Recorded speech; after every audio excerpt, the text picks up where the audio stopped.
وعلى آل إبراهيم إنك حميد مجيد.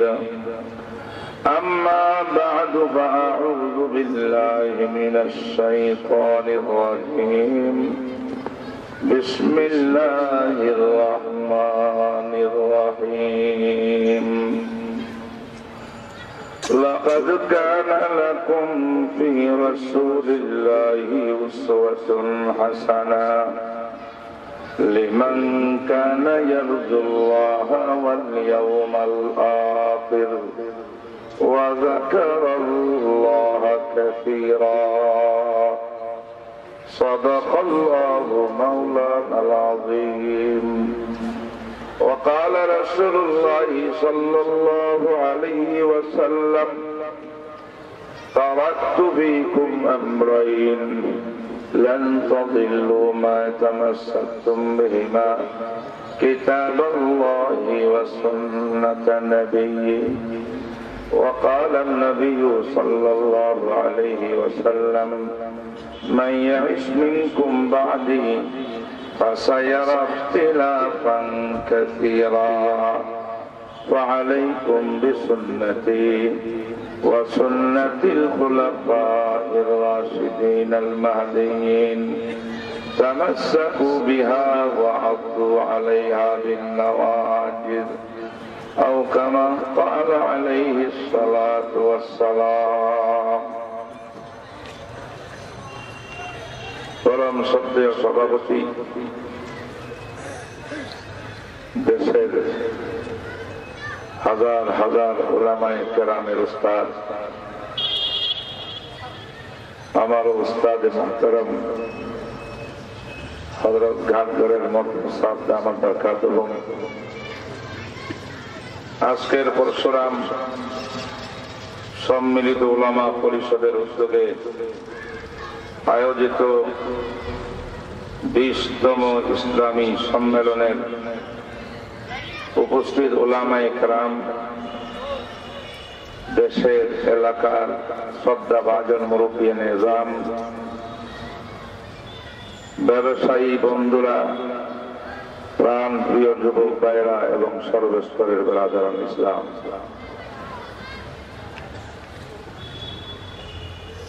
কোরআনে কারীমের একটি প্রসিদ্ধ সূরা সূরাতুল আহজাব,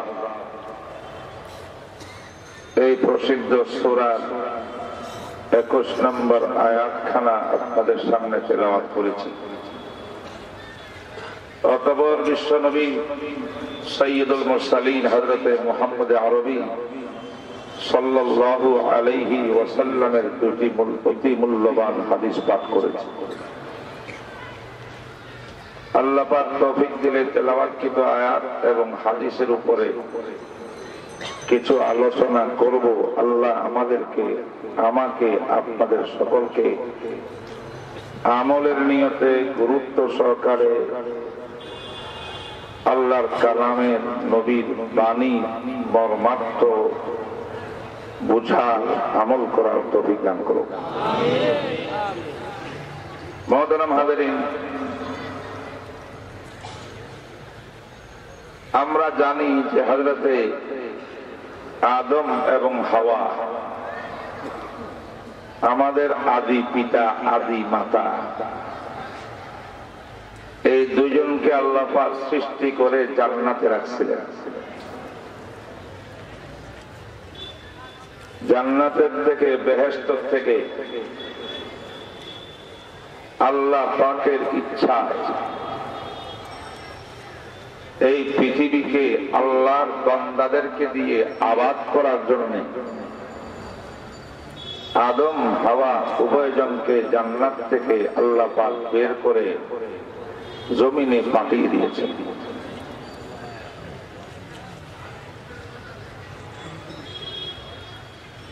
এর অর্থ হইল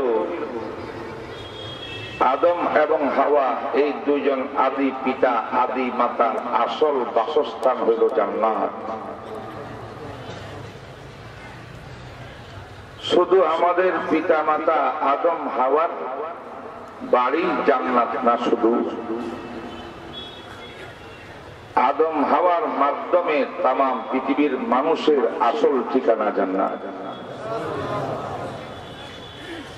সূরাতুল বাকারার শুরু দিয়ে আল্লাহ পাক এদিকে ইঙ্গিত করে বলছেন, কুলনা হাবিতু মিনহা জামিআ। আল্লাহ বলেন, হে আদম, হে হাওয়া, তোমরা দুইজন, তোমাদের মাধ্যমে যত বনি আদম, আদম সন্তান আমি আল্লাহ সৃষ্টি করার ইচ্ছা করেছি, তোমরা সবাই জান্নাত থেকে বের হয়ে যাও, সবাই বের হয়ে যাও।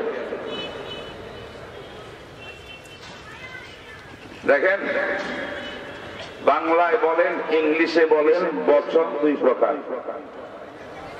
এক বচন, বহু বচন, ঠিক না ঠিক বলে? আরবি ভাষায় বচন তিন প্রকার। আমি যে বচনের কথা এখন আলোচনা করতেছি এই হুজুর থেকে শিখছি, আমি জানতাম না। কয় বচন?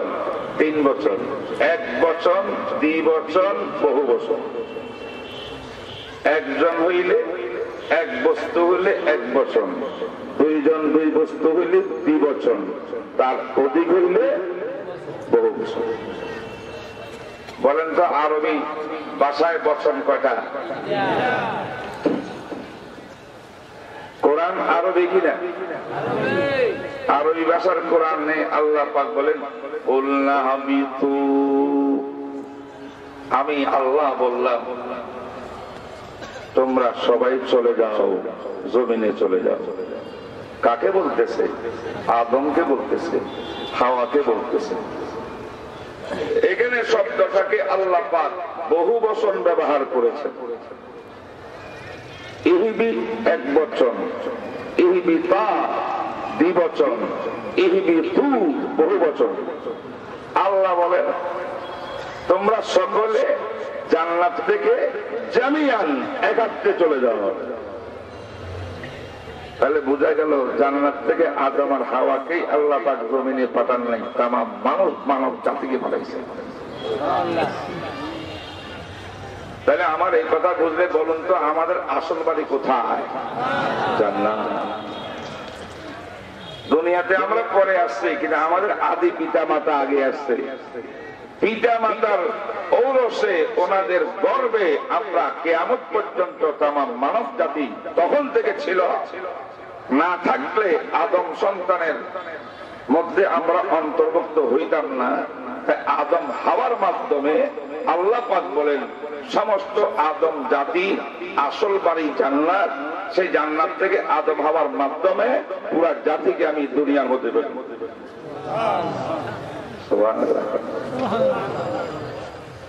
বলেন আমাদের আসল বাড়ি কোথায়? আবার আল্লাহ বলেন, فَإِمَّا يَأْتِيَنَّكُم مِّنِّي هُدًى فَمَن تَبِعَ هُدَايَ। আমি আল্লাহ আদম হাওয়াকে দুনিয়ার মধ্যে প্রেরণ করে আমি হেদায়েত পথ, আলোকিত পথ দিয়ে দিয়েছি। আলোকিত পথ মানে দুনিয়ার মধ্যে আদম হাওয়া চলে যাবে, তাদের উভয়ের ভিতরে মিলন হবে। মিলনের মাধ্যমে 40টা গর্ভ ধারণ করবে হযরতে হাওয়া। 80 জন সন্তান দুনিয়ার মধ্যে আসবে। 80 জন সন্তান থেকে 800 সন্তান আসবে। 800 সন্তান থেকে 8000 বনি আদম হবে। 8000 থেকে 8 লক্ষ বনি আদম হবে। 8 লক্ষ থেকে 8 কোটি হবে। 8 কোটি থেকে আরম্ভ করব অগণিত অসংখ্য হবে। সমস্ত মানব জাতির জন্য পুনরায় আবার দুনিয়ার জগৎ অতিক্রম করে কবরের জগতে স্টেশন করিয়া হাসরের মাঠে আসিয়া আবার আসল এই জান্নাতে আসার জন্য আমি আল্লাহ আলোকিত পথ দিয়েছি। যেই পথ অবলম্বন করার মাধ্যমে যারা যারা এই পথ হুদায়া হেদায়েতের পথ অবলম্বন করবে সবাইকে আমি আল্লাহ জান্নাতে নিয়ে আসবো। কোথায় নিয়ে যাবে? আল্লাহ জান্নাতে নেওয়ার জন্য ব্যবস্থা রাখছেন কিনা বলেন? আল্লাহ ব্যবস্থা রাখছেন দুইটা। কয়টা রাখছেন? বলেন বলেন, জান্নাতে যেতে চান কিনা সবাই? ব্যবস্থা কয়টা? এক নম্বর ব্যবস্থা হইল আসমানি কিতাব। 104টা প্রসিদ্ধ আসমানি কিতাব আছে না নাই? তার মধ্যে 4টা শ্রেষ্ঠ কিতাব আছে না নাই? শ্রেষ্ঠ থেকে শ্রেষ্ঠ কিতাবের নাম কোরআন। আমার আল্লাহ বলেন, আদম হাওয়ার মাধ্যমে তামাম পৃথিবীর মানুষকে আমি জান্নাত থেকে দুনিয়ার মধ্যে প্রেরণ করেছি। আমার আল্লাহর ইচ্ছা হলো দুনিয়ার জগৎটা পার হইয়া আবার জান্নাতে আসবে। কিন্তু আমি জানি এই আদম সন্তান মানব জাতি, তাদের নফসের ভিতরে কলিজার পাশে একটা লতিফা, অত্যন্ত সূক্ষ্ম একটা নফস নামক বস্তু আছে। এটা মানুষকে ধোঁকা দিবে, জান্নাত থেকে বঞ্চিত করি জাহান্নামের পথে নেওয়ার চেষ্টা করবে। আরেক জাতি ইবলিসকে বানাইছে। ইবলিস শয়তান প্রবঞ্চনা কুমন্ত্রণা দিয়া দিয়া তাকে জান্নাতের পথ থেকে সরাইয়া জাহান্নামমুখী বানাবে।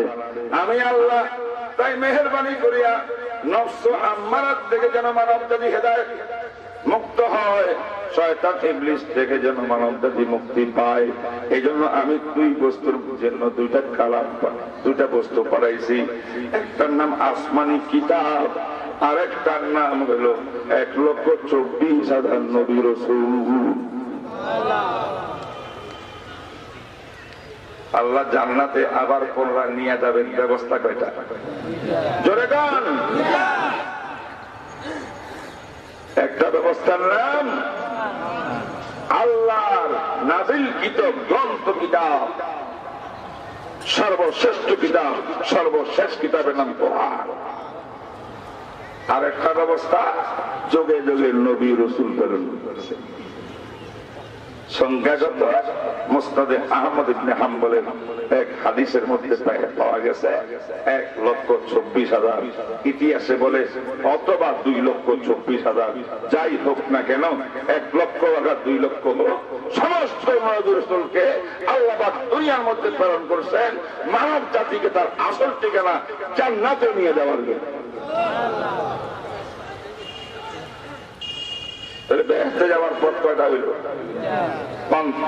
পথ একটা, কিন্তু পথের উপকরণ দুটা। একটা আসমানি কিতাব আর একটা কিতাবওয়ালা নবী।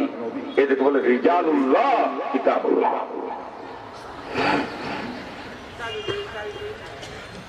আর কোন পথ নাই। নবীদের পথ, আল্লাহর গ্রন্থ কোরআনের পথ, এই দুই পথের সমন্বয়ে পথের নাম হল সিরাতে মুস্তাকিম। আমার আল্লাহ বলে ডেইলি 5 ওয়াক্ত নামাজ পড়ো। নামাজের মধ্যে প্রতি রাকাতের ভিতরে সূরা ফাতিহা পড়ো। আর সূরা ফাতিহার মধ্যে বলো ইহদিনাস সিরাতাল মুস্তাকিম। হে আল্লাহ, জান্নাতের পথ চাই, আম্বিয়া কেরামের পথ চাই, কোরআনের পথ চাই। কোরআনের পথ, নবীদের পথ, উভয় পথের সমন্বয়ের নাম সিরাতে মুস্তাকিম, সরল পথ, সোজা পথ। কিসের পথ? জান্নাতে যাওয়ার পথ।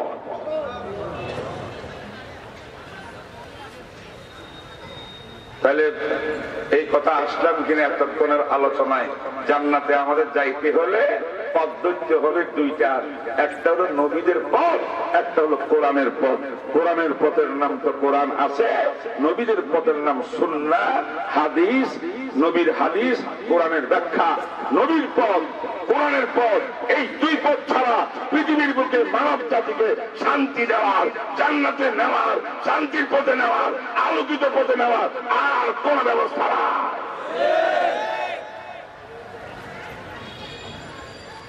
জান্নাতের পথে যাওয়ার ব্যবস্থা। বন্ধুরা, এক ব্যবস্থা তো কোরআন, কোরআন কাকে বলে জানেন?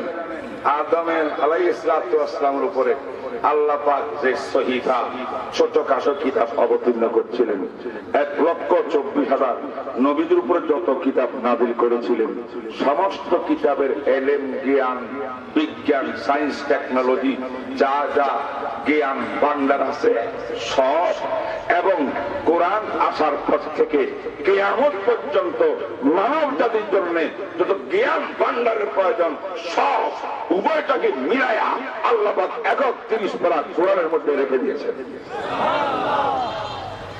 কোরআন বললে তাওরাত কিতাব পড়া যাবে, কোরআন বললে ইনজিল পড়া যাবে, কোরআন বললে জবুর পড়া যাবে, সহিহ ইব্রাহিম পড়া যাবে, সহিহ মুসা পড়া যাবে, সহিহ আদম পড়া যাবে।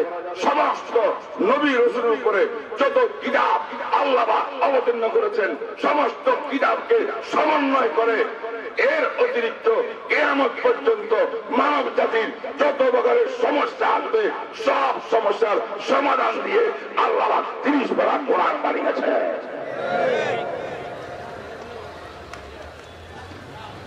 কোরআনের অর্থ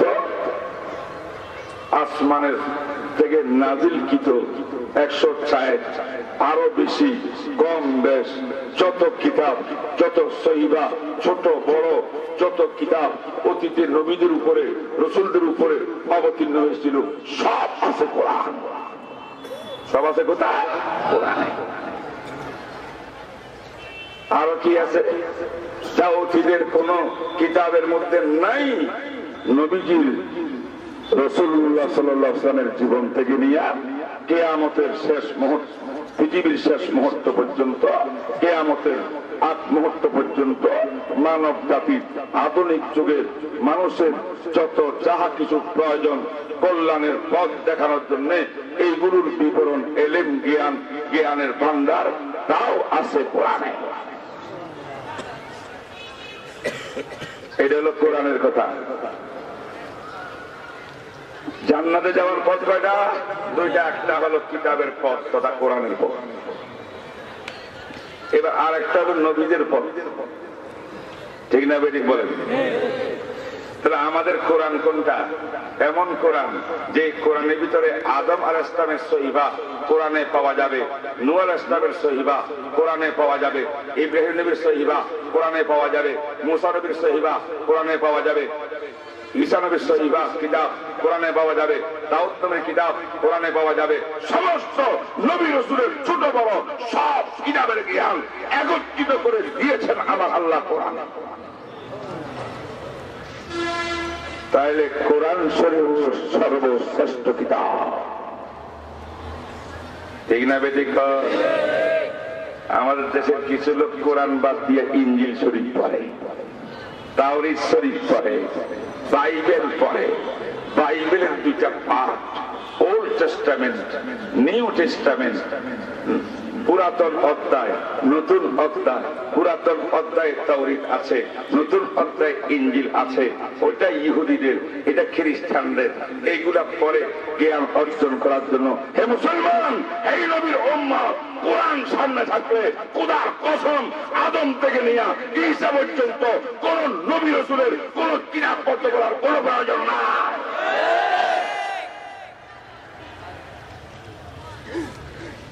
ঠিক না বেঠিক? এইটা জান্নাতের দুই উপকরণ, জান্নাতের সিরাতে মুস্তাকিমের দুই উপকরণের প্রথম উপকরণের কথা বললাম কিতাব। আমার দিকে দেখেন, ওই দিকে কিতাব। আল্লাহ, এত গুরুত্বপূর্ণ কথা বুঝছেন তো কোরআন?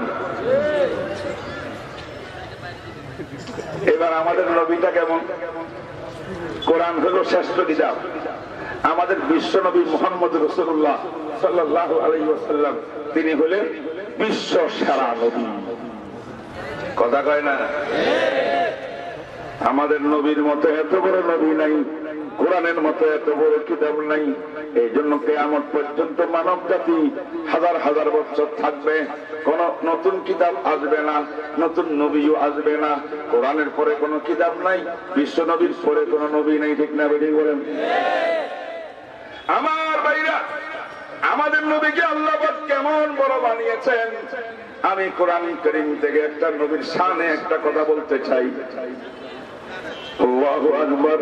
আমার আল্লাহ কোরআনে কারীমের মধ্যে ইরশাদ করেন, ওগো আমার মাহবুব নবী, স্মরণ করুন সেই রূহের জগতের একটা কাহিনী, যে রূহের জগতের ভিতরে আমি আল্লাহ নবী রাসূল সব নবী রাসূলের রূহ আত্মাগুলোকে একত্রিত করেছিলাম। একত্রিত করিয়া আমি আল্লাহ সমস্ত রূহদেরকে বলেছিলাম, নবীদের আদম থেকে ঈসা পর্যন্ত সব নবী রাসূলের রূহকে বলেছিলাম, ও আত্মাগুলো, আমি আল্লাহ সিদ্ধান্ত নিয়েছি তোমাদের সবাইকে আমি নবী রাসূল বানাবো। সুবহানাল্লাহ। নাম ডাকে ডাকে বলে, আদম তোমাকে নবী বানাবো, নূহ তোমাকে নবী বানাবো, শীস তোমাকে নবী বানাবো, ইদ্রিস তোমাকে নবী বানাবো, ইব্রাহিম তোমাকে বানাবো, মুসা তোমাকে বানাবো। সবাই নাম ধরে যে সবাই নবী রাসূল বানাবো আমি আল্লাহ, এবং কিতাবও দিব। আল্লাহু আকবার। এটা বলার পরে তবে আল্লাহ বলেন, আমি তোমাদেরকে নবুয়ত দান করব, রসুল বানাবো, নবী বানাবো, আসমানি কিতাব দিব, বিনা শর্তে না। আমার পক্ষ থেকে এটা শর্ত আছে, শর্ত মানলে দিব, না মানলে দিব না। শর্ত মানলে নবী হইতে পারবা, না মানলে পারবা না। সুবহানাল্লাহ।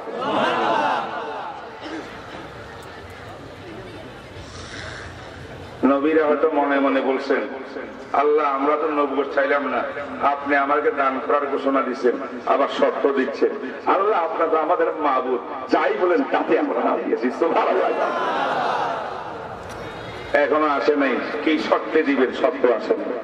আল্লাহ বলেন, ওয়াইদ আখাযাল্লাহু মিসাকান নাবিয়্যিন লামা آتيتكم من كتاب وحكمة ثم جاءكم رسول مصدق لما معكم لتؤمنن به ولتنصرنه قال أقررتم وأخذتم على ذلكم إصري قالوا أقررنا قال فاشهدوا وأنا معكم من الشاهدين।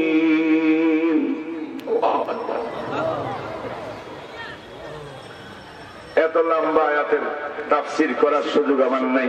সার কথা কি জানেন? আল্লাহ পাক বলেন, হুজুর ওই রূহের জগতের মিটিং এর কথা স্মরণ আছে?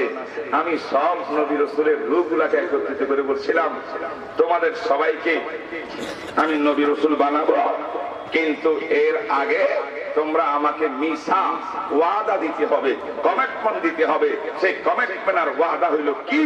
তোমাদের সকলের সিরিয়ালের শেষে সুম্মা জাআকুম রাসূলুন, তোমরা ধারাবাহিকভাবে আমি আল্লাহ যাকে যখন ইচ্ছা দুনিয়াতে পাঠাবো, আদম পাঠাবো, শীস পাঠাবো, নূহ পাঠাবো, ইব্রাহিম পাঠাবো, মুসা পাঠাবো, ঈসা পাঠাবো, পাঠাইতে থাকবো।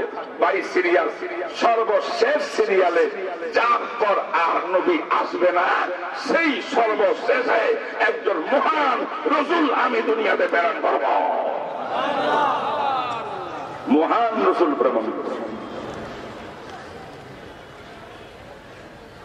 যে রাসূল আসিয়া অতীতের সমস্ত নবীদেরকে সমর্থন করবে, নবীদের কিতাব আসমানি কিতাবকে সমর্থন করবে, তোমাদের বিরোধী কোনদিন হবে না। আমি আল্লাহর ওয়াদা হইল, আজ আমি আল্লাহর নিকট ও আদম থেকে ঈসা পর্যন্ত নবী রাসূলগণ, তোমরা সবাই আমার বিশ্ব নবী, শেষ নবী মুহাম্মদুর রাসূলের উপরে ঈমান আনতে হবে। কি আনতে হবে? কে কার উপরে ঈমান আনেন? সমস্ত নবী রাসূলগণ আমাদের বিশ্ব নবীর উপরে ঈমান আনে। আল্লাহু আকবার। লা তুমিনুন্না, এবার আল্লাহকে ওয়ালা তানসুরুন্নাহু, শুধু ঈমান, উনি বড় নবী, শেষ নবী, শ্রেষ্ঠ নবী, এইভাবে রাসূলের উপরে ঈমান আনলে চলবে না। ওয়ালা তানসুরুন্নাহু, আমার সেই সর্বশ্রেষ্ঠ নবীকে সহযোগিতা করতে হবে। প্রশ্ন জাগে, আগের নবীরা তো আগে চলে গেল, আমাদের বিশ্ব নবী আসলেন 570 খ্রিস্টাব্দের এপ্রিল মাসের 22 তারিখে। ঈসা নবী যাওয়ারও 570 বছর পরে আমাদের বিশ্ব নবী মা আমেনার কোলে হোলি মক্কাতে শুভে সাদেকের সময় রোজ সোমবারে তিনি তশরিফ আনছেন দুনিয়ার ভূমণ্ডলে। ঠিক না ঠিক করেন? হাজার হাজার বছর পূর্বে আদম গেছে, কবে নূহ গেছে, ইব্রাহিম গেছে, ঈসা গেছে, এরা কেমন নবী সহায়তা করব? আমাদের নবী যখন দুনিয়াতে আসবে তখন তারা থাকবো নি, কথা কন না? মুফাসসিরিনে কেরাম বলেন এর ব্যাখ্যা হইল সহযোগিতা করতে নবীর যুগ পাইতে হয় না, নবীর যুগ না পাইয়া সহযোগিতা করতে পারে। কেমনে করব? আদম দুনিয়াতে আসবে, উম্মতকে বলবে শেষ নবী একজন আসবে, মহান নবী। যদি তোমাদের বংশধররা কেউ সেই নবীর যুগ পাও, জমানা পাও, তাইলে অবশ্যই তোমরা ঈমান গ্রহণ করবে। নূহ আলাইহিস সালাম আসিয়া একই কথা বলবে, ইব্রাহিম আসিয়া একই কথা বলবে, মুসা আসিয়া একই কথা বলবে, ঈসা আসিয়া একই কথা বলবে। 1,24,000 নবী রাসূলগণকে আল্লাহ পাক লাগাই দিয়েছেন আমার বিশ্ব নবীর অ্যাডভার্টাইজ করার জন্য। তাম পৃথিবীর মধ্যে নবী রাসূলরা আসিয়া প্রত্যেক নবী, প্রত্যেক রাসূল বিশ্ব নবীর কথা জানাইছেন, উম্মতকে নসিহত করছেন। যদি সেই নবীর যুগ তোমরা পাও, সময় তোমরা পাও, দ্বিধাবোধ করবে না, সঙ্গে সঙ্গে কালেমা পড়িয়া সেই নবীর উপর ঈমান আনবে।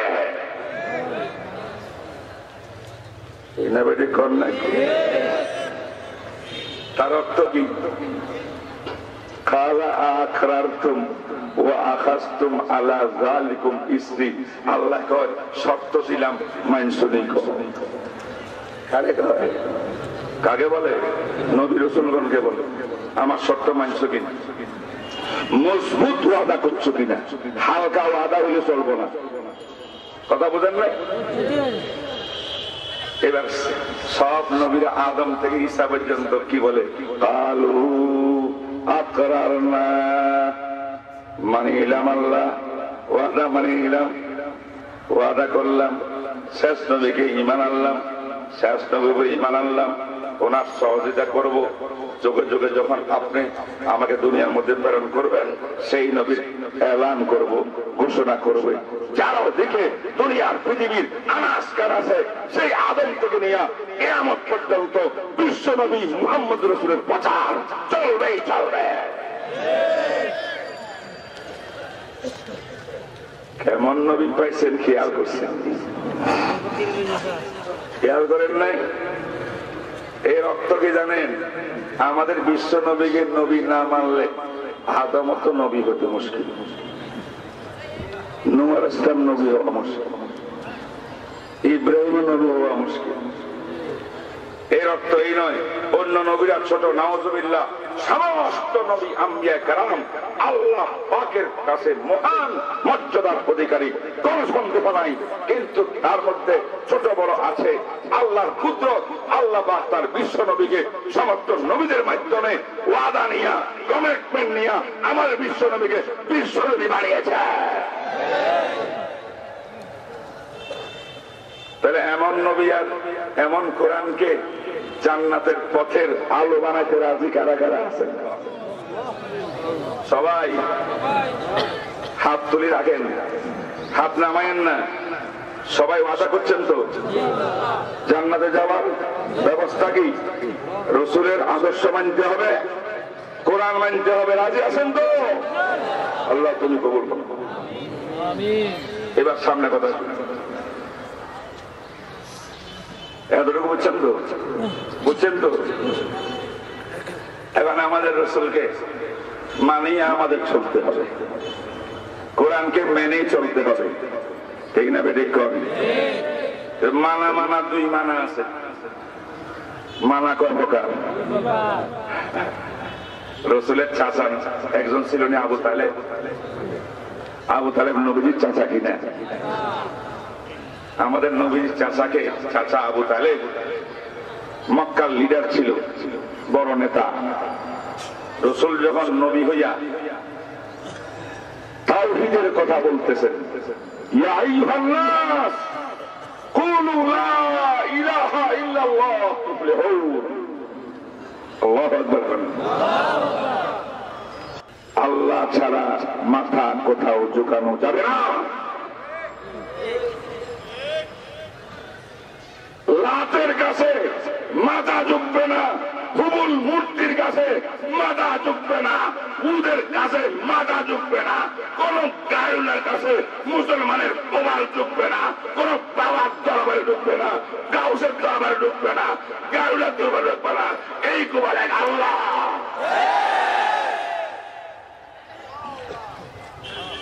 ঠিক না বেরিয়ে করেন? এটা হলো আল্লাহ রসুলকে মানার এক নম্বর শর্ত। এর অর্থ হলো শিরিক করা যাবে না। কি করা যাবে না? কি করা যাবে না? আমার দেশে অনেক মুসলমান আছে, নাম দিছে আহলে সুন্নাত ওয়াল জামাত, সুন্নি। ভালো, সুন্নি নামটা অত্যন্ত পবিত্র না, হাদিসের নাম। সুবহানাল্লাহ।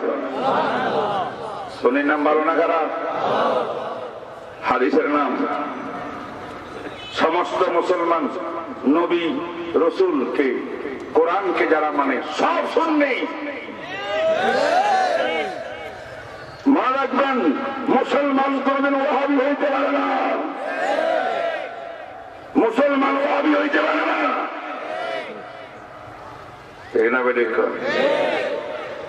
কি অর্থ এবার বোঝানো লাগে আমাদের। আমাদের সমাজে কিছু কিছু লোককে ওয়াহাবি বলা হয় কিনা? কোন মুসলমান ওয়াহাবি নেই। বিশেষ করে বাংলাদেশে কোন মুসলমান ওয়াহাবি নেই। কথা কয় না, আমি মিথ্যা কথা করতেছি? রেকর্ড করেন। ভারত উপমহাদেশ যখন ইংরেজ খ্রিস্টানরা দখল করে নিয়ে গেছে 1857 সালে, 1602 সালে ইস্ট ইন্ডিয়া কোম্পানি ব্যবসার বাহানা দিয়া ভারতের জায়গার মধ্যে আসিয়া ব্যবসা কেন্দ্র করেছিল। 200 বছরের ভিতরে ভারতের 4টা শহর উপদেশ তারা দখল করে নিয়ে গেছে। এবার আস্তে আস্তে খ্রিস্টান ইংরেজ বেঈমানেরা মুসলমানদেরকে ডিস্টার্ব শুরু করেছে। কোরআন শিক্ষা বন্ধ করার পায়তারা করেছে, মসজিদকে বন্ধ করার পায়তারা করেছে, কোরআন শিক্ষার কেন্দ্র মাদ্রাসা বন্ধ করার পায়তারা করতেছে। ধীরে ধীরে বিশাল অবস্থা, মারাত্মক অবস্থা, ভয়ঙ্কর অবস্থা। সেই সময় ভারতের এক মহান মনীষী শাহ আব্দুল আজিজ মুহাদ্দিস দেহলভী রহমতুল্লাহ আলাইহি 1772 সালে সারা ভারত উপমহাদেশের উলামায়ে কেরাম মুসলমানদেরকে ডাকলেন। ডাকিয়ে বলছে, হে মুসলমানেরা শোনো, এই ইংরেজ খ্রিস্টানেরা ভারতে শুধু ব্যবসা করতে আসে নাই, এনজিও করতে আসে নাই, তারা এই দেশের মধ্যে ইসলামকে আঘাত করতে আসছে, মুসলমানকে নিচ্ছিন্ন করতে আসছে।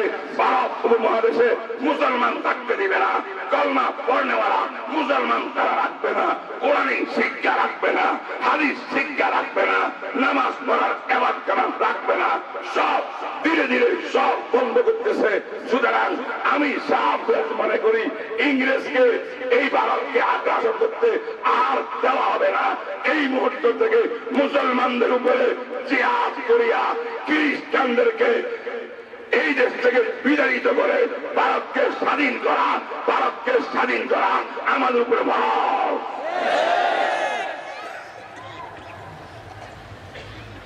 ওনার ফতোয়া ভাইয়া 1795 সনে সুলতান টিপু নামক এক বীর মুজাহিদ মাইসুর নামক প্রথম যুদ্ধ শুরু করছে ইংরেজের বিরুদ্ধে। সেখানে মীর সাদেক গ্রেফতারি করার কারণে মুসলমান সৈনিক আর একেবারে নেই। তারপরে গিয়া 1800 শতাব্দীর শুরুতে সেই আমাদের নওয়াব সিরাজউদ্দৌলা সে আবার যুদ্ধ করছে 25 ঘন্টা। মীর জাফর নামক এক মুসলমান তথাকথিত, তাকে ইংরেজার টাকা পয়সা দিয়া খরিদ করে সব গুপ্ত কথা হাস করি নবাব সিরাজউদ্দৌলাকে পরাজয় করে দিছে। মুসলমান আর আগে বাড়তে পারে নাই। মাইসুরের গাদ্দারি করলো মীর সাদেক, আর নবাব সিরাজউদ্দৌলার এই জিহাদে ভারত মুক্তিযুদ্ধের মধ্যে গাদ্দারি করলো মীর জাবদ। তারপরে 1824 সালে সৈয়দ আহমদ বেরলভী, শাহ ইসমাইল শহীদ নামক দুই মহান মনীষী তারা কয়েক হাজার মুজাহিদকে নিয়ে বালাকোটের ময়দানে জিহাদ করলো ইংরেজের দালাল রাজা রঞ্জিত সিং শিখ সেনার বিরুদ্ধে, এবং শহীদ হয়ে গেলেন তারা। আমার ভাইরা, এরপরে আস্তে আস্তে 1857 সালে শামিলির ময়দানে জিহাদ চললো ইংরেজের বিরুদ্ধে। আল্লামা কাসেম নানদবী, রশিদ আহমদ গঙ্গোহী, হাজী আহমদুল্লাহ মুহাজির মক্কি, এমন বড় বড় মনীষীর নেতৃত্বে আমার ভাইরা সেখানে আম্বালার ময়দানে আরেক জিহাদ অনুষ্ঠিত হয়েছে। আল্লামা জাবর খালিস্তির নেতৃত্বে ইংরেজের বিরুদ্ধে এই ভারতকে স্বাধীন করার জন্য যেই মুহূর্তে আমাদের বুজুর্গরা, আমাদের পূর্বপুরুষ, আল্লাহর ওলি, উলামায়ে কেরাম, হাফেজ কারি তারা বুকের তাজা রক্ত দিচ্ছিল ইংরেজকে ঘেরাও আন্দোলন করার মধ্যে ভারতকে স্বাধীন করার জন্য, তখন ইংরেজরা চিন্তা করলো এদের সঙ্গে তো আমরা পারবো না, ক্ষমতা দেশে ভারতে টিকে রাখতে পারবো না। কি হলো? ক্ষমতা ঠিকই থাকা, ক্ষমতা ঠিকই থাকা। 200 বছর হয়ে গেছে তারা ক্ষমতা চালায়। ভারত উপমহাদেশে ক্ষমতা কার? খ্রিস্টানদের, ব্রিটেনের। ঠিক না বেদিক করল? এবার তারা বুদ্ধি করলো কি করা যায়, একটা কাজ করা যায়, কিন্তু পয়সার খেলা শুরু। মীর সাদেককে পয়সা দিয়েছিলেন, মুসলমানের জিহাদ নষ্ট করে দিছে।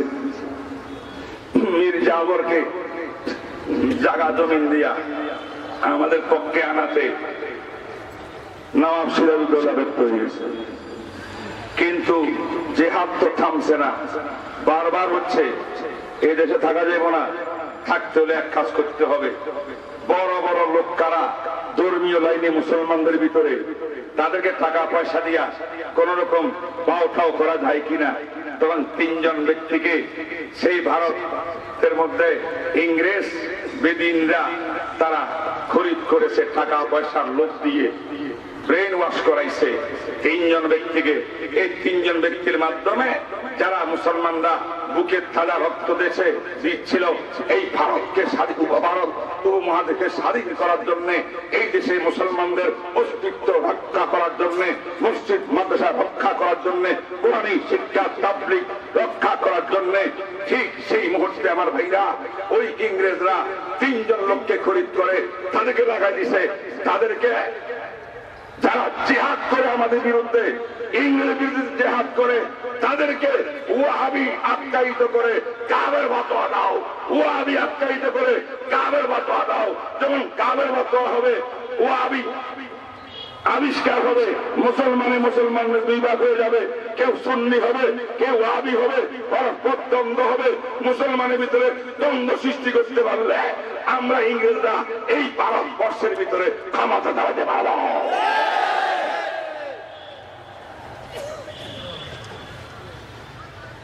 তখন আহমদ রেজা খান নামক এক ভদ্রলোক ইংরেজের পয়সা খাইয়া ফতোয়া দিছে, যারা ইংরেজের বিরুদ্ধে যুদ্ধ করতেছে মুসলমান ভারতে, এরা সব ওয়াহাবি কাবে। বুঝেন নাই? বুঝেন নাই? আরেক ভদ্রলোক, অভদ্রলোক মির্জা আহমদ কাদিয়ানি, গোলাম আহমদ কাদিয়ানি, এক কাদিয়ানি ফতোয়া দিয়েছে, হে মুসলমান, ইংরেজ বিরুদ্ধে জিহাদ করা হারাম, এটা দারুল ইসলাম। আরেক ভদ্রলোক আব্দুল হক বেনারসি, তার সঙ্গে ছিল হোসেন বেদানবী। এই 2 জন এদের খরিদ করেছে। এরা ফতোয়া দিয়েছে মাযহাব মানা হারাম, মাযহাব মানা যাবে না। ভারতের মুসলমানরা হানাফি মাযহাব অনুসরণ করে, যারা মাযহাব অনুসরণ করে করে তারা মুশরিক, তাই এরা সব মুশরিক। এই আহলে হাদিস বর্তমান যুগের লামাযাবি আহলে হাদিসের পূর্বপুরুষ গুরু এরাই ইংরেজের পয়সা খায়া ইংরেজের পক্ষে দালালি করিয়া এই ফতোয়া জারি করছে, যার কারণে ভারত উপমহাদেশের ভিতরে মুসলমানের ভিতরে দলাদলি শুরু হয়েছে, খণ্ড বিখণ্ড শুরু হয়েছে। আমরা ছিলাম এক দল, এক কথা, আমরা রসুলের উম্মত, আমরা আল্লাহর গোলাম, আমরা মানি কোরআন, আমরা মানি সুন্নাহ, আমরা নবীর প্রেমিক, আমরা আল্লাহ প্রেমিক। আমরা খ্রিস্টানের দালালি জানি না করতে, ইহুদির দালালি জানি না করতে, বেঈমানের দালালি জানি না করতে, নাস্তিক বেঈমানের দালালি জানি না করতে। আমরা সব মুসলমান এক কাতারে এক ছিলাম। আমাদের মধ্যে খণ্ড বিখণ্ড করল খ্রিস্টান পাদ্রীরা।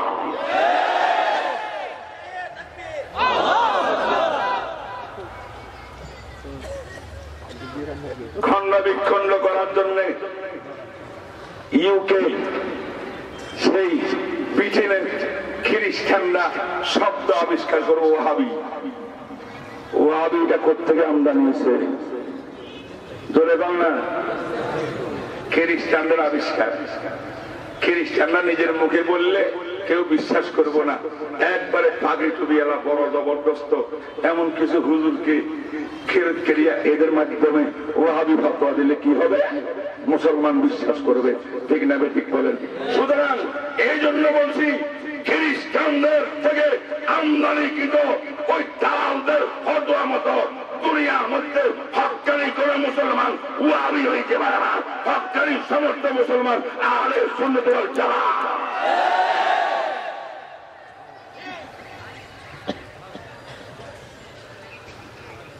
এই ইতিহাস আমাদের যাদের জানা নাই, আমরা মাঝে মধ্যে পাইয়ে পাইয়ে দূরত্ব সৃষ্টি করি, ঠিক না? আমি আজকের এই উপজেলায় পরিষ্কার ঘোষণা করতেছি, আমরা সবাই রসুল মানে কিনা করে, আমাদের নবীকে শ্রেষ্ঠ মানে কিনা, আমাদের নবীকে সর্বশ্রেষ্ঠ নবী মানে কিনা, আমাদের নবীকে হায়াতুল নবী মানে কিনা।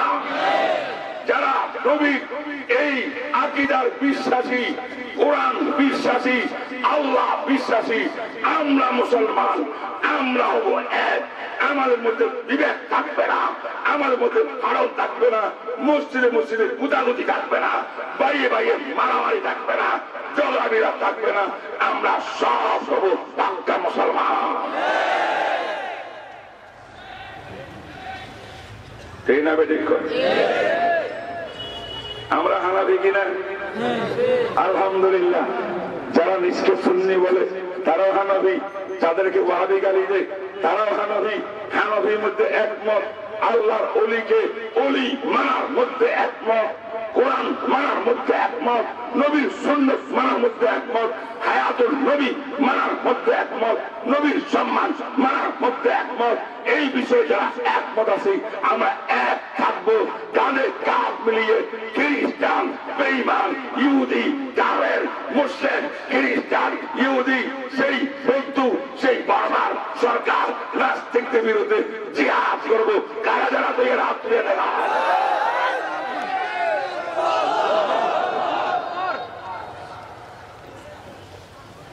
আল্লাহ তুমি কবুল ফরমাও। আমাদের কাবা শরীফ একটা, এই না বেটি?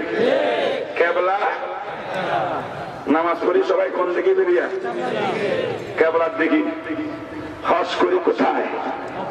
বাইতুল্লাহ। তাওয়াফ করি না, সাফা মারওয়া করি না, মিনা যাই না, মুজদালিফা যাই না। তাইলে আমরা কি একদল আরাফায় যাই, আরেক দল কি তায়েফে চলে যায়?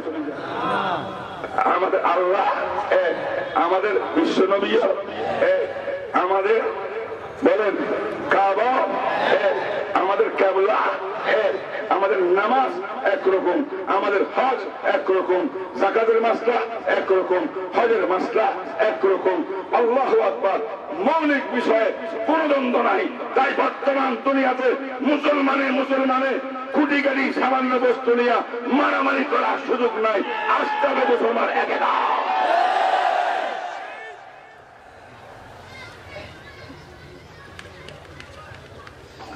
ঠিক ঠিক না ঠিক করে। আজকে আমাদের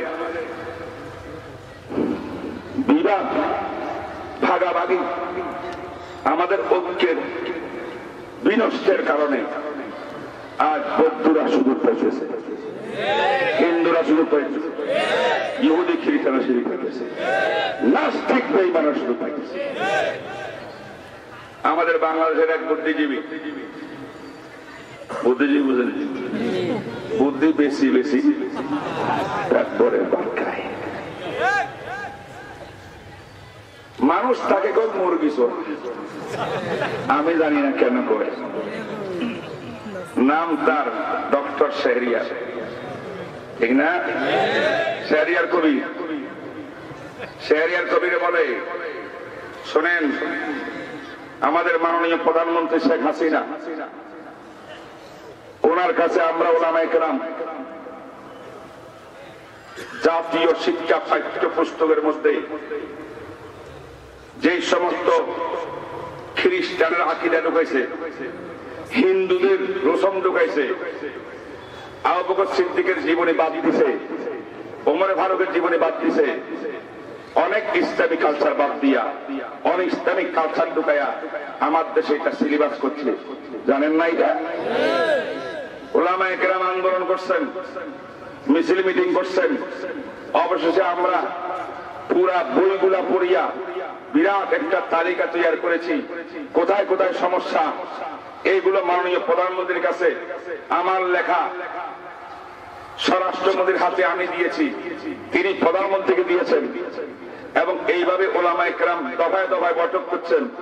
প্রধানমন্ত্রী শেষবারে উলামায়ে কেরামকে বলছে, আমি তো এইগুলা কিছুই জানি না, কারা করলো। তবে আজকে যখন উলামায়ে কেরাম আপনারা জানাইছেন, ইনশাআল্লাহ অনতিবিলম্বে আমি এগুলা ঠিক করে দেব, কোনো ভুল থাকবে না। কোনো আওয়াজ নাই, শব্দ নাই, পার্লামেন্টে কোনো আলোচনা ওঠে নাই। মাননীয় প্রধানমন্ত্রীর হস্তক্ষেপে আমাদের শিশু বাচ্চারা যারা স্কুলে পড়ে, তাদের বাংলা সাহিত্য বর্বিত ক্লাস 8 পর্যন্ত যে কুফরি কথা ছিল, শিরকি কথা ছিল, ফাঁকা বলির কথা ছিল, কোরবানির কথা বাদ দিয়ে দিয়েছিল, এই সমস্ত সব সংশোধন করে আজকে নতুন পাঠ্য পুস্তক এসেছে। বলে আলহামদুলিল্লাহ। দেখা যায় নবীর উম্মত মুসলমানরা যদি ঐক্যবদ্ধ থাকে, যেই কোন ইসলামী জাগরণ সৃষ্টি করা যায়, যে কোন দাবি সরকার মানতে বাধ্য হয়। সেই শেহরিয়ার কবির বলেছে, যখন মাননীয় প্রধানমন্ত্রী সংশোধন করিয়া সুন্দর ইসলামী তরিকায় কিছু সাজাই দিচ্ছে বইগুলাকে আমাদের ছেলে মেয়ের জন্য, এখন বই পরিপরি কয় শরীয়ত থেকে অজু, শরীয়ত মানে অজু, দন্তন্য মানে নামাজ, ম মানে মসজিদ, অজু করো, নামাজ পড়ো, মসজিদে যায়, এইগুলা লেখা আছে। তবে এইগুলা আবার সরকারি বইয়ের মধ্যে না, বেসরকারি বইয়ের মধ্যে। এবার লেখা আছে গান বাদ্য শোনা ঠিক নয়, গান বাদ্য বর্জন করো। এখন শেহরিয়ার কবির বলে, এই সিলেবাস যদি বাংলাদেশের মধ্যে থাকে, সমস্ত স্কুল কলেজ সব জঙ্গি হয়ে যাবে।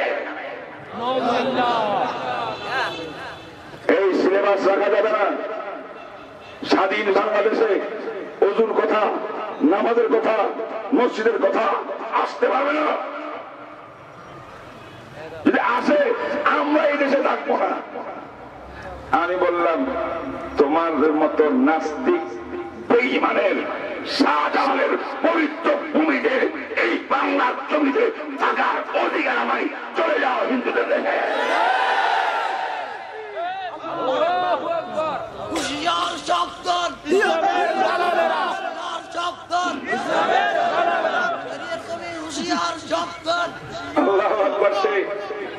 পরে কি বলে জানেন?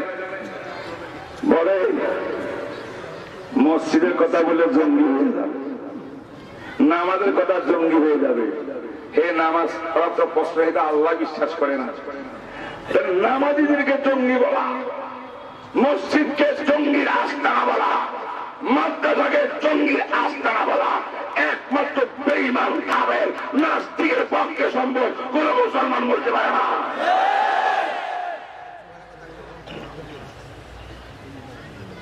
আমরা বলি পবিত্র শাহজালালের পবিত্র ভূমি, শাহপরানের পবিত্র ভূমি, মুফতি ফয়েজুল্লাহর পবিত্র ভূমি, মুফতি আজিল হক সাহেবের পবিত্র ভূমি, হাবিব জুজুরের পবিত্র ভূমি, শামসুল হক ফরিদপুরের পবিত্র ভূমি, সেইভাবে বড় বড় বুজুর্গদের পবিত্র ভূমি, শেখুল হাদিস আল্লামা আজিল হক সাহেবের পবিত্র ভূমি, খতিব আজম সিদ্দিক আহমদ সাহেবের পবিত্র ভূমি। এই পবিত্র ভূমির মধ্যে, এই পবিত্র ভূমির ভিতরে তোমার মতো নাস্তিকের দ্বারা হতে পারে না। বন্ধুরা আমার, সে আমাদের প্রধানমন্ত্রীকে উস্কাই দেওয়ার জন্য আরেকটা শব্দ বলছে যে মাননীয় প্রধানমন্ত্রী শিক্ষা সূচি যদি এইভাবে পরিবর্তন হইতে থাকে সেই দিন বেশি দূরে নয়, আলেমরা আপনাকেও ছাড়বে না, আপনাকেও বোরকা পরাই দিবে। বুঝলেন না? প্রধানমন্ত্রী কি পরাই দিব? বোরকা পরাই দিব। আমি বলতে চাই মুরগি সোরা শোন, প্রধানমন্ত্রী মুসলমান, প্রধানমন্ত্রী হজ করেছে, প্রধানমন্ত্রী উমরা করে, হজ উমরা থেকে আসলে মাথার মধ্যে পট্টি বাঁধে, তার যদি মনে চায় বোরকা গায়ে দিয়া প্রধানমন্ত্রী তো চাবে, তোর মতো চোরের ক্ষতি কোথায়?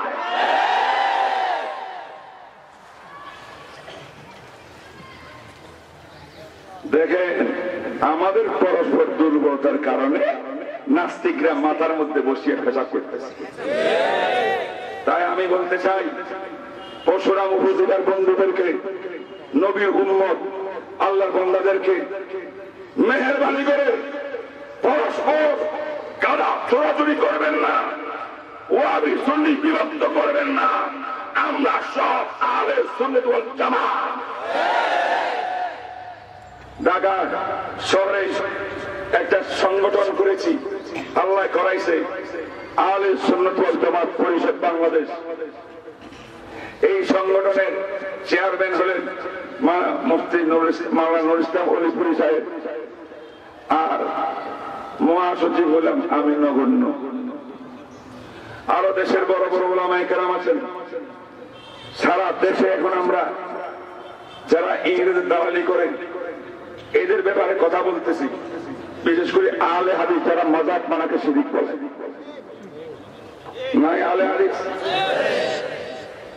আমিন জোরে করতে উঠব, নারে নামাজ হবো না। আসেন একদম হাত উঠায় নামাইতে হবে, রুকু দেখতে উঠছে না, নামাজ হবে না। মুখটা দিয়ে ফাতিহা করতে হবে, নারে নামাজ হবে না। এমন এক দল নাই, পরশুরামে কম হইলেও সারা বাংলাদেশ সাইবাদে, ঠিক না বেঠিক? আর টেলিভিশনে যখন বড় বড় স্কলরা বক্তৃতা দিতে পারত তখন তো এরা আরো লাফালাফি বেশি করছে, এখন লাফালাফিটা কমছে, ঠিক না বেঠিক? আমরা পরিষ্কার বলতে চাই, মাযহাবকে শিরক ফতোয়া দেওয়ার অর্থ হল মঈনুদ্দিন চিশতি রহমতুল্লাহ আলাইহিকে মুশরিক বলা, আব্দুল কাদের জিলানীকে মুশরিক বলা, খাজা নকশবন্দিকে মুশরিক বলা। চার পীর সবাই মাযহাব মানিয়া চলতেন। ও আমার ভাইরা, হাজী এমদাদুল্লাহ মাযহাব মানিয়া চলছেন, রশিদ আহমদ গঙ্গুহি মাযহাব মানিয়া চলছেন, কাসেম নারদবী মাযহাব মানিয়া চলছেন, আশরাফ আলী সাহাবী মাযহাব মানিয়া চলছেন, হুসেন আহমদ মাদানী মাযহাব মেনে চলছেন, হাবিবজি হুজুর মাযহাব মেনে চলছেন। আমার ভাইরা, শামসুল হক ফরিদপুরি মাযহাব মেনে চলছেন। এইভাবে আলী মাযহাব মেনে চলছেন। বড় বড় গাউস কুতুব আল্লাহর ওলি যাদের চেহারা দেখিয়া লক্ষ লক্ষ অমুসলিম মুসলমান হয়েছে, এমন পীর মাশায়েখ বাংলা জমিনে ছিল না। এরা মাযহাব মানার কারণে, হানাফি হওয়ার কারণে বুজুর্গির মধ্যে কোনো সমস্যা হয় নাই, ঠিক না বেঠিক? এদেরকে মুশরিক বানাইলে ভারত উপমহাদেশে কোন মুসলমান থাকবে না। এইটাও আমি মনে করি ইহুদি খ্রিস্টানের চক্রান্ত। অতএব আমরা তওবা করতে হবে, ফিরিয়ে আসতে হবে। আসল কাজের দিকে আমরা সবাই যাইতে চাই কোথায়? জান্নাতে। জান্নাতে যাওয়ার উপকরণ দুইটা, আমার রাসূলের সুন্নাত মানবো, বলেন নবীর সুন্নাত মানবো, আর কোরআনের বিধান মানবো। রাজি আছেন কিনা বলেন? রাজি আছেন কিনা বলেন? অতএব কোরআন মানলে নবীর সুন্নাত মানলে আমরা সিরাতে মুস্তাকিম পাবো, আর সব পথ সঠিক পথ বেয়ে বেয়ে আমরা মৃত্যুর পরে হাসরের মাঠে উঠবো। হাসরের মাঠে বিশ্বনবীর সুপারিশ লাভ করিয়া সোজা জান্নাতে যাইতে পারবো। এই না বেরিয়ে ঘুরে কোন নবীর সুন্নতের অর্থ কি? এই নবীর সুন্নতের অর্থ লাগবে না। কোরআন হাদিসের শোনেন, কোরআন হাদিসের যে ব্যাখ্যা আমার রাসূল নিজে দিয়েছেন, কোরআনের ব্যাখ্যা রাসূল দেন নাই, সেই ব্যাখ্যার নাম হাদিস। হাদিসের ব্যাখ্যা সাহাবারা দিয়েছেন, কোরআনের ব্যাখ্যা নবী দিয়েছেন। এই নামে ঠিক বলেন। কোরআন হাদিসের যেই সমস্ত ব্যাখ্যা আমার নবী দিয়েছেন, রাসূল দিয়েছেন, হাদিসের যে ব্যাখ্যা, কোরআনের যে ব্যাখ্যা আমার রাসূলের সাহাবা 1,24,000 সাহাবায়ে কেরাম দিয়েছেন। এই ব্যাখ্যা অনুযায়ী জীবন চালাইলে, ইবাদত বন্দেগী করলে, এটার নাম হলো রাসূলের সুন্নাত মানা। যদি ব্যাখ্যা নিজের মন মতো হয়, রাসূলের ব্যাখ্যা মানি না, সাহাবার ব্যাখ্যা মানি না, কি ব্যাখ্যা মানে না, ওটা আমার মন মতো ব্যাখ্যা করবে, এটার নাম বেদাত। এটার নাম বেদাত, এর নাম ভ্রান্তি। এরা হলে স্পষ্ট। আমার রাসূল বলছেন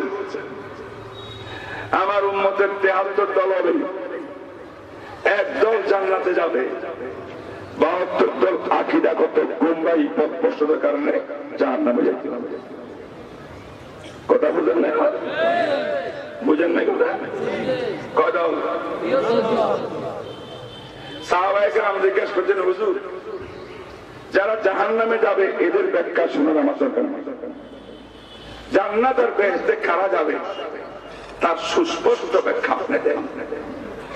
আল্লাহর নবী বললেন, মা আনা আলাইহি ওয়া আসহাবী, ও আমার সাহাবারা, ও আমার সাহাবারা, কিয়ামত পর্যন্ত আমি রাসূলের যে উম্মত, আমি রাসূলকে আদর্শ বানাবে, আমার সাহাবাদেরকে মডেল বানাবে, আমার সাহাবাদের ব্যাখ্যা মতো শরীয়ত মানবে, আমি রাসূলের ব্যাখ্যা মতো শরীয়ত মানবে, তারা আহলে সুন্নাত ওয়াল জামাত, তারা হবে জান্নাতি দল। ঠিক না বেঠিক বলেন?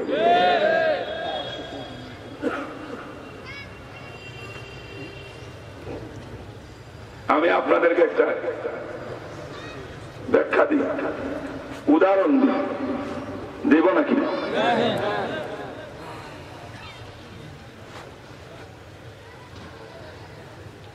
আমরা 5 ওয়াক্ত নামাজ পড়ি কি পড়ি না? মসজিদে 5 ওয়াক্ত জামাতে নামাজ পড়তে হইলে প্রত্যেকটা মসজিদে নামাজের টাইমে আযান হয় না? জামাত আগে একামত হয় না? তারপর জামাত শুরু। 5 ওয়াক্ত নামাজের ভিতরে শুক্রবারের 5 ওয়াক্তের মধ্যে একটা ওয়াক্ত আছে জুমার নামাজ, ঠিক নেই? জুমা সহ 5 ওয়াক্ত, ঠিক না? জুমার নামাজ পড়ি কিনা? জুমার নামাজে আযান কয়টা হয়? অন্যান্য দিন প্রত্যেক নামাজে আযান হয় ওয়াক্তটা, জুমার নামাজ দিন আযান কয়টা হয়? কয়টা হয়? ঠিক নেই? খেয়াল করেন কথা। জুমা সহ 5 ওয়াক্ত নামাজের ভিতরে রুকু, সিজদা, কিরাত, তাসবিহ আছে না নাই? সব আছে। এখন যদি কেউ বলে সারা সপ্তাহ শনিবার থেকে বৃহস্পতিবার পর্যন্ত শুক্রবারের ফজর পর্যন্ত সব নামাজের মধ্যে আযান একটা দিল মসজিদে, শুক্রবারের জুমার সময় আযান দুইটা কেন? এই শুক্রবারের জুমার পূর্বে আযান দুইটা দেওয়া এটা সাহাবাদের তরিকা। সাহাবাদের তরিকা যারা মানে তারা ওয়াল জামাত, রাসূলের তরিকা যারা মানে তারা আহলে সুন্নাত। তাই নবীর সুন্নাত মানলে আহলে সুন্নাত, সাহাবার জামাতের তরিকা মানলে ওয়াল জামাত। তাই নবীর উম্মত হবে আহলে সুন্নাত ওয়াল জামাত।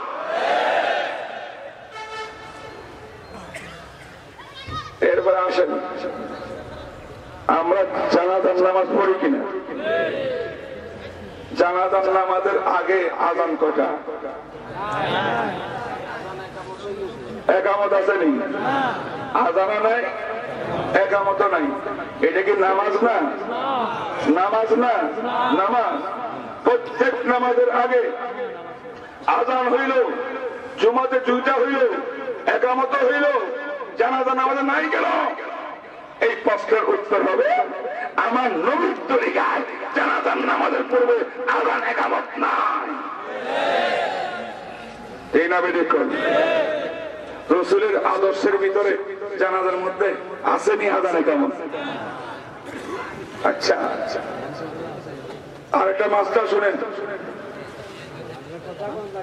আমার নবীর তরিকার মধ্যে, নবীর আদর্শের মধ্যে জানাজার নামাজ একাধিকবার পড়াও নবীর তরিকায় নাই। জোরে কর। আমার দেশে জানাজা একাধিকবার হয় কিনা? একবার গ্রামে হয়, একবার থানার মধ্যে আসিয়া হয়, একবার ফেনে যাইয়া হয়। এটা একটা ফ্যাশন হয়ে গেছে। নবীর তরিকায়, সাহাবার তরিকায় এক মুসলমানের জানাজা একটা হবে, দুইটা একাধিক জানাজার হাদিস নাই। এই নামে দেখুন যারা একাধিক জানাজার নামাজ পড়ে অসুবিধা কি? জানাজার নামাজ তো দোয়া একাধিকবার করলাম, আমি অসুবিধা কি? আযানও দাও, একামত দাও। আযান একামত দেয় না, নবীর তরিকা নাই। একাধিকবার জানাজা পড়ে কেন? এই যে নবীর তরিকা নাই। বুঝলেন না কথা? এই ভাই জানাজার নামাজের রুকু কয়টা? সেজদা কয়টা? জোহরের নামাজে রুকু সেজদা আছে না নাই? জুমার নামাজে আছে না নাই? ঈদের নামাজে আছে না নাই? জানাজাতে নাই কেন? বলেন কেন? নবীর সাহাবীর তরিকা। যার নবীর তরিকা নাই, সাহাবার তরিকা নাই, তার নাম বেদাত। নবীর তরিকা, সাহাবার তরিকা মানিয়া ইবাদত করা, তার নাম সুন্নাত। এই নামে দেখুন তাহলে আমরা জান্নাতে কারা কারা যাইতে চাই? পথ একটা, সিরাতে মুস্তাকিম। আলো দুইটা, পথের আলো দুইটা। একটা হলো কোরআন মানা, আরেকটা হলো নবীর সুন্নাত মানা। ঠিক না ভাই? আমরা নবীর সুন্নাতের বাইরে কিছু মানব না, কোরআনের বাইরে কিছু মানব না। বুকের দাদা রক্ত দিয়ে শহীদ হইতে পারি, শহীদ হইতে পারি, কোরআনের অবমাননা করতে দেব না, নবীকে অবমাননা করতে দিব না। কারণ আল্লাহ তুমি কবুল করো।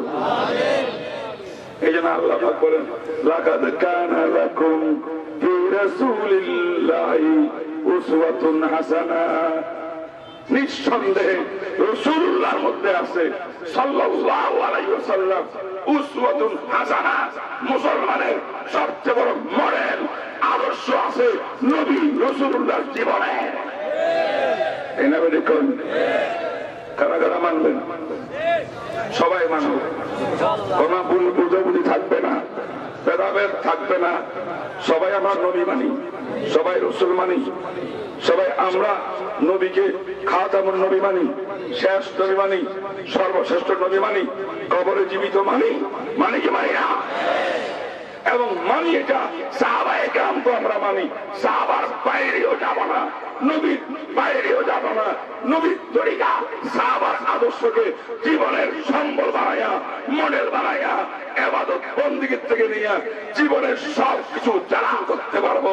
আমরা হব জান্নাতি দল। আজকে যেহেতু আমি মেহমান, আমি কি মেহমান? কথা কোন সুতরাং আমার বয়ান করারও ইচ্ছা ছিল না। আমাদের আজকে বিশিষ্ট মেহমান চট্টগ্রাম পটিয়া মাদ্রাসার মুহাদ্দিস,